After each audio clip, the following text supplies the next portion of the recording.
Hello and welcome to Achievers Hive. Last video में हमने chapter 1 start किया था जिसमें हमने कुछ टॉपिक्स कवर किए थे, जिसमें से मेनली था व्हाट इज साइकोलॉजी, और साइकोलॉजी का जो बैकग्राउंड है उसके बारे में हमने बातचीत करी थी। That was very very important. तो आज हम चैप्टर 1 को कंटिन्यू करेंगे, आगे की कुछ हम टॉपिक्स लेंगे जिनके बारे में हम डिटेल में बात करेंगे और उनको वन बाय वन समझने की कोशिश करेंगे। तो हम पेज नंबर 8 से आज स्टार्ट करेंगे पेज नंबर 12 तक। उसके अंदर जो टॉपिक्स आएंगे वो ये टॉपिक्स हैं जिनको हम एक एक करके समझेंगे। तो सबसे पहले हम डिस्कस करेंगे अंडरस्टैंडिंग माइंड एंड बिहेवियर। जो आज का हमारा पहला टॉपिक है वो है अंडरस्टैंडिंग माइंड एंड बिहेवियर। देखिए, कल हमने जो साइकोलॉजी में बात की थी वो सबसे ज्यादा हमने इसी पे फोकस किया था कि साइकोलॉजी क्या है, that is the study of mind and behaviour. Behaviour और माइंड की साइकोलॉजी में स्टडी की जाती है। तो सबसे पहले हमें ये जानना जरूरी है कि what is mind and behaviour, कैसे ये वर्क करते हैं, क्या इनका रोल होता है साइकोलॉजी में, ये चीज हमें आज डिस्कस करनी है। लेकिन इसको भी हम थोड़ा सा पार्ट्स में ब्रेक करते हैं। माइंड और बिहेवियर में हम पहले माइंड को समझेंगे फिर बिहेवियर को समझेंगे। एक क्वेश्चन है जो कि कई बार स्टूडेंट्स भी पूछते हैं और इन जनरल भी ये जो क्वेश्चन है वो बहुत इंपॉर्टेंट है और बहुत ट्रिकी भी है कि what is the difference between mind and a brain. क्या माइंड और ब्रेन सेम है या माइंड और ब्रेन एक ही है या अलग अलग है। ये जो है कई बार हमारे सामने सवाल उठता है। तो देखिए, इस चीज को मैं आपको क्लियर करना चाहती हूँ कि जो ब्रेन है, जो हमारा ब्रेन है वो हमारा एक ह्यूमन ऑर्गन है, राइट। ब्रेन जो है वो हमारा ह्यूमन ऑर्गन है और जो माइंड है वो एक प्रोसेसर है जो उस ऑर्गन के अंदर एग्जिस्ट करता है। हम कुछ भी जो सोचते हैं वो हमारे ब्रेन में प्रोसेसिंग होती है थ्रू माइंड। लेकिन जो ब्रेन है वो माइंड से डिफरेंट है। माइंड जो है वो that can not exist without brain. Mind brain के बिना एग्जिस्ट ही नहीं कर सकता। अगर किसी पर्सन की मेमोरी चली जाती है, याददाश्त चली जाती है, फिर भी वो कुछ चीजें पहचानता है। वो ये जानता है कि वो एक ह्यूमन है। वो ये जानता है कि ये पर्टिकुलर चीज या कुछ भी चीजें, जो भी नॉर्मल चीजें वो बता सकता है। वो पूरी तरीके से उसकी जो माइंड है वो डिस्ट्रॉय नहीं होता। लेकिन अगर ब्रेन डैमेज हो जाता है इंसान का, या कोई ब्रेन में ऐसी इंजरी हो जाती है कि जो उसके माइंड को तो खत्म कर ही दे, ब्रेन को भी खत्म कर दे, तो वहां पे वो पर्सन की डेथ हो जाती है।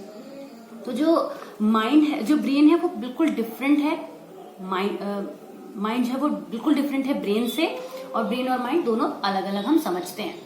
अब हम बात करेंगे कि जैसे कोई पर्सन जिसकी हम यहाँ पे एग्जाम्पल ले लेते हैं कि सपना देखता है, इमेजिनेशंस करता है ना, या फिर फोबियाज आ जाते हैं, किसी को फोबियाज होने लगते हैं, ड्रीम्स आते हैं, इस तरीके की चीजें होती हैं। या फिर माइंड में पिक्चर्स चलती हैं, इमेजिनेशन होती है। 24 घंटे हम खाली भी बैठे तो भी कुछ ना कुछ दिमाग में चलता है। तो ये सब क्या होती है, ये माइंड की फंक्शनिंग होती है। सपने आना ये भी माइंड की फंक्शनिंग है। तो माइंड इस तरह से फंक्शन करता है कि ये कंटिन्यूअस वर्क करता है। आप कभी उदास हैं, आपका जो माइंड है वो नेगेटिव थॉट्स में जो होता है वो चला जाता है। आप बहुत खुश हैं, आपका माइंड जो है वो खुशी को एक्सप्रेस करने लगता है। तो माइंड जो है वो एक कह सकते हैं आप इसको एक रीडर का नाम दे सकते हैं माइंड को, कि वो आपके ब्रेन में होने वाली एक्टिविटीज को रीड करता है। ठीक है, तो इस तरीके से हम माइंड को समझ सकते हैं। अब हम बात करते हैं बिहेवियर की। माइंड और बिहेवियर जो है, बिहेवियर क्या होता है, बिहेवियर आता है after the activity done by brain and then read by mind. उसके बाद वो हमारे बिहेवियर में दिखनी शुरू होती है। कोई भी चीज है जो मेरे दिमाग में कोई थॉट आया, ठीक है, मेरे माइंड ने उसकी प्रोसेसिंग शुरू करी, मैंने उस थॉट के बारे में सोचना शुरू करा कि मैं ऐसा करूंगी, मैं वैसा करूंगी, मैं इसके बाद ऐसा, ये मेरा अगला स्टेप होगा, ये चीज होगी। अब क्या होगा, मैं उसको सोचते सोचते खुश होने लगी। वो मेरे बिहेवियर में दिखने लगी कि मैं बहुत एक्साइटेड हूँ, मैं किसी से भी बात कर रही हूँ तो मैं बहुत खुश हूँ, मैं उस चीज के बारे में बता रही हूँ तो मेरी बॉडी लैंग्वेज बदल गई है। तो जो कुछ भी हमारे माइंड में चलता है वो हमारे बिहेवियर में ऑटोमेटिक आ जाता है। वो हमारे बिहेवियर में, हम ये भी कह सकते हैं कि माइंड और बिहेवियर पैरेलल चलते हैं, ये हम बिल्कुल कह सकते हैं। लेकिन ये दोनों एक दूसरे पर डिपेंडेंट होते हैं, एक दूसरे के प्रोपोर्शनल होते हैं। कि जब माइंड में कोई एक्टिविटी होगी तो वो बिहेवियर में नोटिसेबल होगी। आप एग्जाम्पल ले लीजिए कि आप दो लोगों को एक ट्रिप पे लेके जा रहे हैं। एक जो पर्सन है वो बहुत खुश मिजाज है, वो उसकी लाइफ में बहुत कुछ अच्छी अच्छी चीजें चल रही हैं, और एक जो दूसरा पर्सन है उसके संग कुछ ट्रेजेडी हुई है, वो कुछ परेशान है, या उसकी लाइफ में वो किसी चीज से बहुत अपसेट है। अब क्या होता है, आप लौट के आने के बाद हम उनसे बात करते हैं कि आपने क्या देखा, आपको कैसा लगा। तो जो खुश रहने वाला पर्सन है, suppose that person is a, और अदर पर्सन जो सैड है वो है बी, तो जब हम ए से हम ये पूछेंगे कि उसे कैसा लगा, तो वो अपनी इमेजिनेशन, क्रिएटिविटी, वो सब कुछ निकाल देगा, पॉजिटिवली बताएगा, उन चीजों को खुश होकर बताएगा कि मुझे ऐसा अच्छा लगा या कुछ भी है। उसके बिहेवियर में हम वहां पर उस प्लेस पर भी वो चीजें नोटिस करेंगे कि उसने उस प्लेस को एंजॉय किया, उसने उन चीजों को देखा, खुश हुआ, या फिर जो भी उसके ऑब्जर्वेशन रहे वो हम सब वहां पर नोट करेंगे। जो सैड पर्सन है जिसकी हम बात करें एज अ पर्सन बी, उसका क्या होगा, उसका जो भी रिएक्शन आएगा वो नेगेटिव होगा। वो यानी कि नाउ वी आर रीडिंग बीज बिहेवियर, अब हम उस बी के बिहेवियर को रीड कर रहे हैं कि कैसा बिहेवियर है। जब हम कुछ भी पूछ रहे हैं तो सैड होके, डल होके वो बता रहा है, या उन चीजों को बहुत खुश नहीं हो रहा है, तो जो कुछ भी उसके माइंड में चल रहा है वो बिहेवियर में दिख रहा है, और तब मी एज अ साइकोलॉजिस्ट उसको रीड कर पा रही हूँ, राइट। तो साइकोलॉजी कब वर्क करेगी, जब माइंड की हुई हुई एक्टिविटी बिहेवियर में नजर आनी शुरू हो जाती है, तब वहां से साइकोलॉजी स्टार्ट होती है। इसीलिए कल हमने जो बात करी थी उसमें हमने ये कहा था कि psychology is the study of mind and behaviour. तो माइंड और बिहेवियर को अलग अलग समझना बहुत ज्यादा जरूरी है। माइंड में हमारे एक्टिविटीज होती हैं जो हमारे बिहेवियर में क्लियरली विजिबल होती हैं, और इसी के थ्रू जो है हम साइकोलॉजी को रीड कर पाते हैं, किसी पर्सन की साइकोलॉजी को हम रीड कर पाते हैं। तो ये हमने डिस्कस किया पहला point, this was understanding mind and behaviour in psychology. इसको रीड करना बहुत जरूरी है, क्योंकि जब तक आप इसको नहीं समझेंगे तो आप साइकोलॉजी में आगे नहीं बढ़ पाएंगे। This is actually the beginning part of psychology. अब हम बढ़ते हैं नेक्स्ट टॉपिक की तरफ, which is popular notion about the discipline of psychology. देखिए, हमेशा हर चीज के बारे में कई बार मिथ्स होते हैं, कई बार कुछ चीजें बहुत एक्यूरेट होती हैं, कभी कभी उन एक्यूरेसी को चेक करने के लिए हम एक्सपेरिमेंट्स करते हैं, फिर हमें पता चलता है कि वो कितनी एक्यूरेट है। ठीक है, फॉर एग्जाम्पल आपकी घर में आपने हलवा बनाया, अब आपको मालूम है आपने इसमें चीनी डाली है, इसमें इतनी मिठास होनी चाहिए, आपने अंदाजा लगाया, लेकिन आपको उसकी एक्यूरेसी कब पता चलेगी, जब आप उसको चख कर देखेंगे। जब आपने हलवे को चख कर देखा तब आपको रियलाइज हुआ कि ये तो अभी कम मीठा है, या ये तो ज्यादा मीठा हो गया, या ये तो एकदम परफेक्ट मीठा है, इतना ही मुझे चाहिए था, है ना। तो कई बार हम एक्सपेरिमेंटली जो है वो चेक करते हैं, लेकिन क्या होता है अगर हम हलवा रोज बनाएं, एक ही काम को हम रोज करें तो क्या होगा, हम उसका अंदाजा लगाने लग जाएंगे, है ना। हम कहेंगे कि हाँ भाई ये बिल्कुल सही है, इतना नाप हमारी जो एक फिक्स हो जाएगी कि हमने इतना सूजी लिया था, इतना चीनी लिया था, तो इसके हिसाब से इतना मीठा होना चाहिए, तो ये परफेक्ट है, हम बिना चखे भी उसको बता सकते हैं। होता है ना ऐसा। तो ये हमने क्या करा, ये हमारे प्रैक्टिस से, हमारे रेगुलर प्रैक्टिस से हमारे उसमें बिहेवियर में आ गया, इस चीज को हमारे बिहेवियर ने ऑक्यूपाई कर लिया। तो हम कई बार ऐसा होता है कि हम कुछ चीजों को कंट्रोल कर सकते हैं, कुछ चीजों को हम कंट्रोल नहीं कर सकते। कभी कभी हम स्टैंडर्ड सेट कर देते हैं कि जनरली कि एक लेबर को 8 आवर्स वर्क करना चाहिए, या ब्लैक बोर्ड की हैंड राइटिंग जो है वो नीट होनी चाहिए, या क्लासरूम की जो हैंड राइटिंग है, बच्चों की कॉपी की हैंड राइटिंग है, वो इतनी क्लियर होनी चाहिए। जब हम लेटर्स लिखें ABCD तो उस लेंथ में आने चाहिए। इस तरीके से हम जो होते हैं कई बार कुछ स्टैंडर्ड्स को हम सेट कर देते हैं। We create some theories on the basis of our common sense. कई बार हम कुछ कॉमन सेंस लगाते हैं कि ये चीज ऐसे होनी चाहिए, लेकिन हम उन्हें एक्सपेरिमेंटली प्रूव नहीं कर पाते, ऐसा कई बार हो जाता है। तो साइंटिफिक नॉलेज जनरेटेड बाय, जो कई बार जो साइंटिफिक नॉलेज होती है जो वो जनरेट होती है, वो कई बार कॉमन सेंस के अगेंस्ट चली जाती है, मतलब हमने जो रूल बनाया है वो वेरीफाई नहीं हो पाता। इस चीज को ड्वीक ने, आप अपने बुक में देख सकते हैं पेज नंबर 13 पर, कि जो ड्वीक थी उसने 1975 में एक स्टडी परफॉर्म करी। बहुत इंटरेस्टिंग है ये, एक छोटी सी स्टोरी की तरह से आप समझ सकते हैं। ड्वीक ने क्या किया, 1975 में एक एक्सपेरिमेंट किया। उसने 2 स्टूडेंट्स का 2 ग्रुप्स लिए, जिसमें कई स्टूडेंट्स लिए, और 25 डेज तक उनको मैथ्स के प्रॉब्लम्स की प्रैक्टिस करवाई। ठीक है, एक ग्रुप को उसने बहुत इजी क्वेश्चंस की प्रैक्टिस करवाई, और दूसरे ग्रुप को उसने थोड़े से मतलब मिसलेनियस टाइप के क्वेश्चंस की प्रैक्टिस करवाई। तो उसका उस ड्यूरेशन में, 25 डेज के ड्यूरेशन में, ड्वीक ने क्या किया, दोनों ग्रुप्स को एनकरेज करा कि आप अच्छा कर सकते हो, करो। जिनको इजी क्वेश्चन दिए थे उन्हें ज्यादा एनकरेजमेंट की जरूरत नहीं पड़ी, उनको उसने इनिशियली करने के बाद उसको स्टॉप कर दिया। लेकिन जो दूसरा ग्रुप था वो उसको 25 डेज तक एनकरेज करती रही कि आप कर सकते हो, you can do it better. बहुत उसने जो है मोटिवेट करा कि आप इसमें अपना ब्रेन यूज करो और अपने स्किल्स यूज करो। तो क्या हुआ, जो 2 ग्रुप थे अलग अलग, 25 डेज के बाद उसने दोनों का टेस्ट लिया, दोनों को क्वेश्चंस दिए, सिमिलर क्वेश्चन दिए, दे वर मिक्स्ड। तो जो इजी क्वेश्चंस वाला ग्रुप था, let's say that group was group A, और दूसरा ग्रुप जो ग्रुप बी था, तो हुआ क्या कि उसको ये लगा कि जिनको इजी क्वेश्चंस दिए गए थे वो कर सकते हैं, नॉर्मल क्वेश्चंस हैं, इजी हैं, दोबारा उनको दिए, तो ग्रुप ए ने बहुत जल्दी गिव अप कर दिया, क्योंकि जैसे ही उन्हें क्वेश्चंस हार्ड लगने लगे उन्होंने कोशिश ही नहीं करी, क्योंकि उनकी प्रैक्टिस क्या थी, इजी क्वेश्चन को सॉल्व करने की थी। जबकि ग्रुप बी जो था उसने बहुत अच्छा परफॉर्म किया। ग्रुप बी से एक्सपेक्टेड नहीं था, क्योंकि during the training that was giving up, वो बार बार जो है वो नहीं करना चाह रहा था, नहीं करवा रहा था। लेकिन जब क्योंकि वो जो रेनफोर्समेंट उसको मिल रहा था, जो साइकोलॉजी अंदर डेवलप हो गई कि अगर हम कोशिश करेंगे तो हम गिव अप नहीं कर पाएंगे, वो चीज उसके अंदर डेवलप हो गई, और ग्रुप बी ने ग्रुप ए से बहुत ज्यादा अच्छा परफॉर्म कर दिया। तो इस तरह से जुडविक ने ये इससे एनालाइज किया कि जो अजम्पशन वो मानकर चली थी दैट वाज नॉट ट्रू। तो इस तरीके से जो साइकोलॉजी में होता है, कई बार हम बहुत सारी चीजों को मानकर चलते हैं, बट वो ऐसी होती नहीं। जब हम उन्हें एक्सपेरिमेंटली प्रूव करते हैं तो वो बहुत डिफर हो जाती है। So this was all about popular notion about the discipline of psychology. अब हम आगे बढ़ते हैं. It is a very very important topic we are going to study now. That is evolution of psychology. You can see that evolution of psychology कैसे हुआ, इसको हम पूरा डिटेल में अब हम समझेंगे. ठीक है. सबसे पहले 1879 में जो मैं बात आज कहने जा रही हूँ ये हम कल के वीडियो में भी डिस्कस कर चुके हैं, लेकिन फिर से एक बार और समझने की कोशिश करते हैं.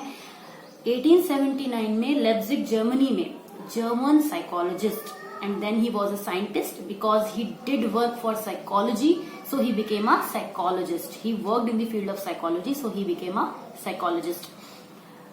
विलियम वुंड की हम बात कर रहे हैं, who is known as father of psychology, क्योंकि साइकोलॉजी की स्टार्टिंग जो है उन्होंने 1879 में वहां से की थी, उसकी स्टडी की स्टार्टिंग की थी एक्चुअली, जिसको और भी आगे साइकोलॉजिस्ट ने फॉलो अप किया, और उसका धीरे धीरे उसकी फॉर्म बदलती गई, बहुत सारी स्टेट्स बदलती गई. एक शुरुआत में साइकोलॉजिस्ट ने कहा कि ये इस तरह से वर्क करना चाहिए, ये बिहेवियर पर फोकस करता है. दूसरे ने बाद में कहा कि ये किसी और चीज पर फोकस करता है, ये स्ट्रक्चर पर फोकस करता है. तो इस तरीके से धीरे धीरे धीरे जो है वो साइकोलॉजी का जो कह सकते हैं जो स्वरूप था, फॉर्म थी, वो चेंज होती चली गई. तो सबसे पहले जो 1879 में विलियम वुंड ने लेबोरेटरी जर्मनी में अपनी सेटअप करी और उसकी स्टडी स्टार्ट करी, तो उन्होंने जो है वो स्ट्रक्चरलिज्म को बहुत ज्यादा फोकस किया. उनका जो कंसेप्ट आया था वो स्ट्रक्चरलिज्म पर बेस्ड था, जिसमें उनका कहना था कि जो साइकोलॉजी है that works under introspection. What introspection is? Intro plus inspection. Intro मतलब self, we are talking about the self. Introspection मतलब जब किसी पर्सन का सेल्फ इंस्पेक्शन किया जाता है.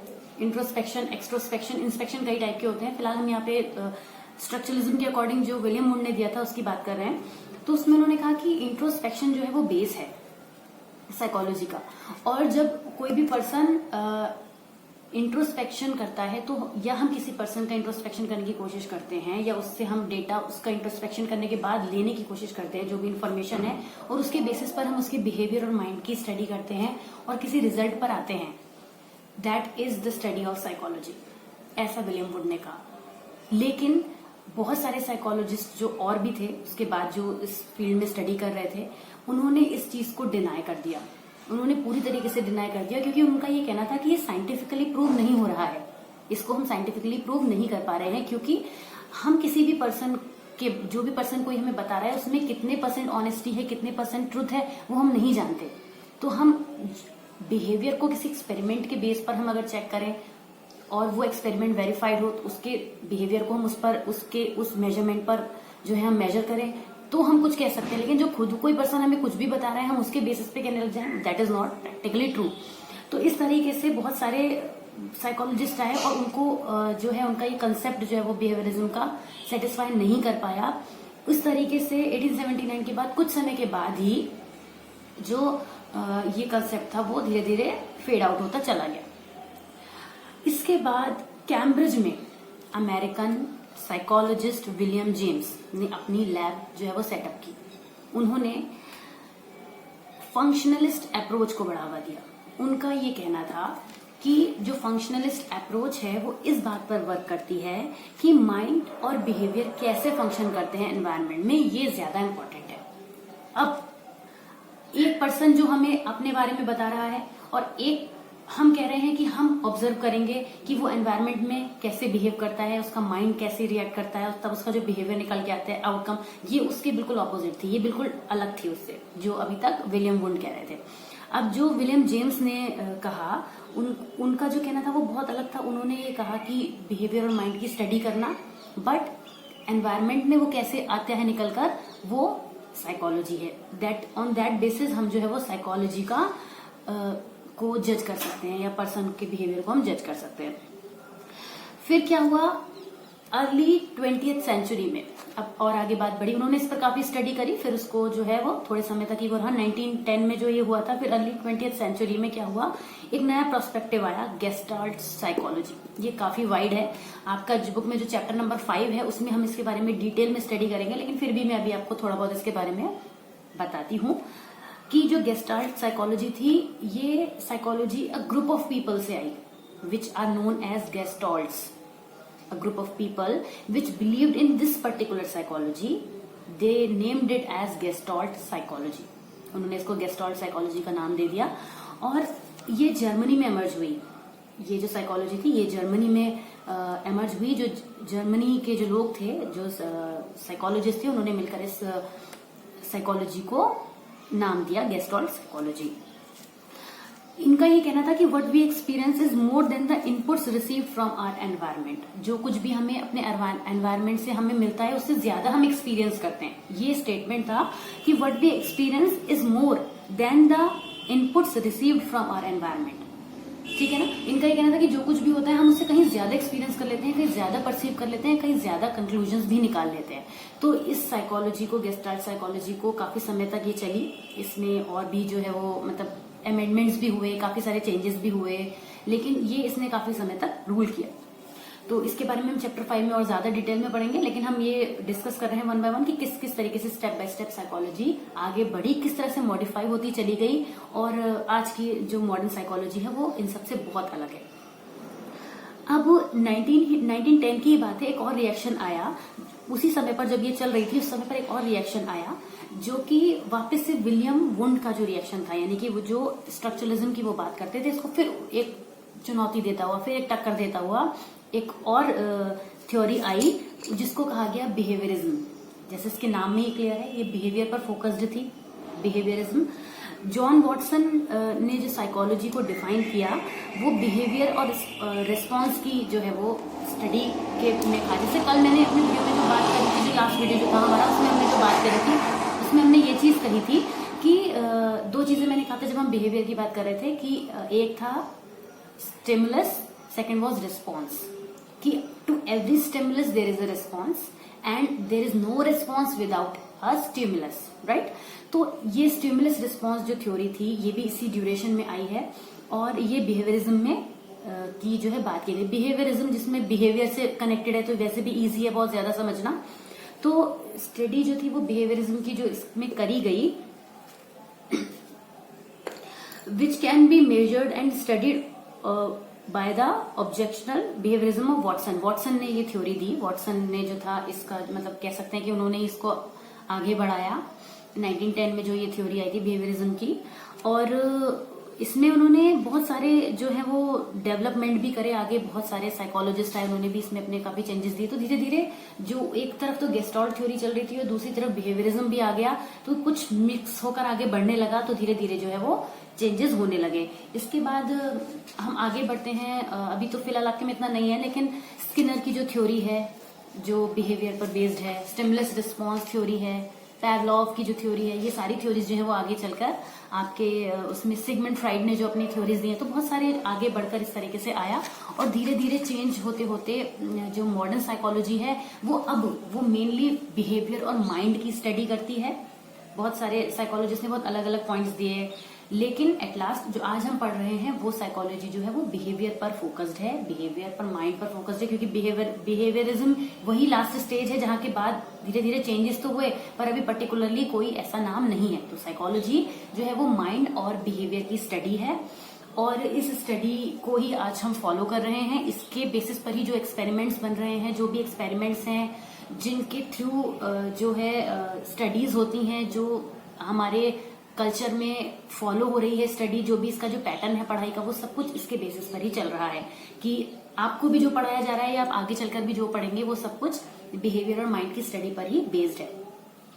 तो इस तरीके से हमने आज इवोल्यूशन ऑफ साइकोलॉजी पढ़ा। इसके अलावा हमने अंडरस्टैंडिंग माइंड एंड बिहेवियर पढ़ा और साथ ही हमने पढ़ा popular notion about the discipline of psychology. Psychology जो है, मैं इन सारी बातों को एक साथ और सम अप करने जा रही हूँ यहाँ पर कि जो साइकोलॉजी है वो हम चारों तरफ होते हुए देखते हैं। हम अपनी डेली एक्टिविटीज में, अपने रूटीन में फॉलो होते हुए देखते हैं। आप ये नोटिस करते हैं कि आपके जो फ्रेंड है, अगर आपकी कोई फ्रेंड है वो आपसे नाराज है, आप उसको साइकोलॉजिकली समझ जाते हैं। ये जो एक्टिविटी जो आप उसको समझ रहे हैं, रीड कर रहे हैं, दैट इज ऑल्सो साइकोलॉजी। आप उसके बिहेवियर को स्टडी कर रहे होते हैं। आप कोई भी एक्शन के कोई भी रिएक्शन जो देते हैं वो किसी एक्शन पर होता है, जिस एक्शन को हम स्टिमुलाई कहते हैं बिहेवियरिज्म की फॉर्म में। तो इस तरीके से हमारी ऑलमोस्ट हर एक्टिविटी में, इनफैक्ट हर एक्टिविटी में साइकोलॉजी एग्जिस्ट करती है और साइकोलॉजी की ही हेल्प से जो है हम बिहेवियर को स्टडी करते हैं। तो आज का जो ये हमारा कुछ टॉपिक्स थे जो हमने आज के टॉपिक में कवर करे हैं। आपको इस पूरे टॉपिक में अगर कोई भी क्वेश्चन है, कोई भी प्रॉब्लम है, तो आप कमेंट बॉक्स में अपना क्वेश्चन लिख सकते हैं। आपको कुछ भी ऐसा जो आप जानना चाहते हैं रिगार्डिंग दिस कंसेप्ट जो आज हमने डिस्कस करा, आप कमेंट बॉक्स में लिख सकते हैं। और इस चैनल को सब्सक्राइब आप कर सकते हैं, जैसे कि आपको आप फॉलो अप कर सकें उस प्लेलिस्ट को जिसमें मैं ये सारे वीडियोस जो है वो अपलोड कर रही हूँ, जिससे कि आप अपनी स्टडीज को और बेटर तरीके से कर सके। तो हम 1 बाय 1 ऑर्डर वे में चल रहे हैं। क्लास 11 साइकोलॉजी चैप्टर 1 का जो सेकंड पार्ट है आज जो हमने डिस्कस किया है, इसमें हमने ये सारे टॉपिक्स कवर करे हैं। इसके आगे की स्टडी हम अपने नेक्स्ट वीडियो में करेंगे। और हाँ, अगर आप चैप्टर 1 का कोई भी पार्ट आपने मिस करा है शुरू का व्हाट इज साइकोलॉजी में, तो उसका लिंक जो है डिस्क्रिप्शन बॉक्स में देख सकते हैं। तो see you very very soon in the next class. Till then, bye bye, take care.